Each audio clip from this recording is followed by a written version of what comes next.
मैं सन्यासी हूँ। आप शूद्र और दलित की बात छोड़ दीजिए, ब्राह्मण कुल में उत्पन्न, फिर दंडी स्वामी, फिर शंकराचार्य के पद पर हूँ। विश्व में राजनीतिक और सांस्कृतिक दोनों दृष्टियों से सबसे बड़ा पद है। आप कहेंगे राजनीतिक ढंग से तो राष्ट्रपति जी आदि का पद है, ये भ्रम है। क्योंकि भगवत पाद आदि शंकराचार्य महाराज ने जो शंकराचार्य के पद की उद्भावना की थी, शासकों पर शासन करने के लिए, समझ गए। इसलिए राजनीतिक दृष्टि से भी विश्व में सबसे बड़ा पद शंकराचार्य का होता है। यह ध्यान रखने की बात है। लोग भूल ही गए, शंकराचार्य भी भूल गए कि वो शासकों पर शासन करने के लिए नियुक्त किए गए। शासकों पर शासन करने का पद है शंकराचार्य का पद।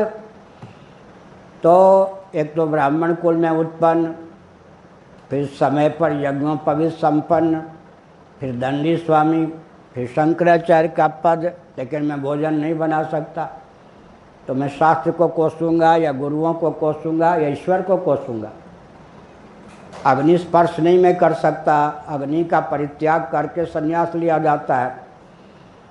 तो अभी भोजन बन रहा है और मैं भोजनालय में आपको दिखूंगा नहीं। कभी भोजन बनाता हुआ सबसे पहले मुझे यह दंड दिया जाए कि आपको भोजन नहीं मिलेगा क्योंकि आप भोजन नहीं बनाते। सबसे पहले हमारे पास भोजन आता है।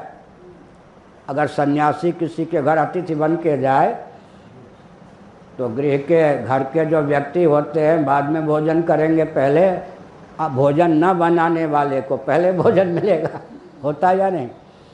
तो मुझे यह दंड नहीं दिया जा सकता कि चूँकि आप आग का स्पर्श नहीं करते हैं, भोजन नहीं बनाते हैं, तो आपको भोजन नहीं दिया जाएगा। ऐसा नहीं ना।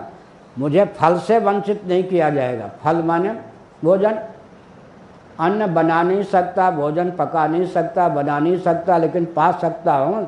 मुझे भोजन देने से मना नहीं किया जाएगा। कोई भी शासन तंत्र ये नहीं कहेगा चूँकि ये भोजन नहीं बनाते या बना सकते इसलिए इनको भोजन नहीं मिलेगा। ऐसा तो है नहीं।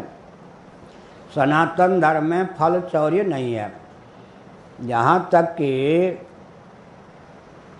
संन्यास, जिसने विधिवत संन्यास लिया है, तत्वज्ञान नहीं है, ब्रह्मचर्य आश्रम के बाद गृहस्थाश्रम, गृहस्थाश्रम के बाद वानप्रस्थाश्रम, वानप्रस्थ के बाद में संन्यास आश्रम, क्रम से जिसने संन्यास लिया है ब्राह्मण, तत्वज्ञान नहीं है, संयमी है, सदाचारी है, संन्यासोचित रहनी से संपन्न है, देहत्याग के बाद सूर्यमंडल का भेदन करके वह जिस लोक में जाएगा, सम्रांगण में छाती पर गोली खाता हुआ धर्म युद्ध में वीर गति को प्राप्त होने वाला वो क्षत्रिय या सैनिक भी उसी गति को प्राप्त होगा। बोलिए कहाँ संन्यास और कहाँ क्षत्रिय? यहाँ निवृत्ति की पराकाष्ठा, वहाँ युद्ध में प्रवृत्ति की पराकाष्ठा होती है। यह शास्त्रों का वचन है। इसीलिए हमने कहा फल चौर्य नहीं है।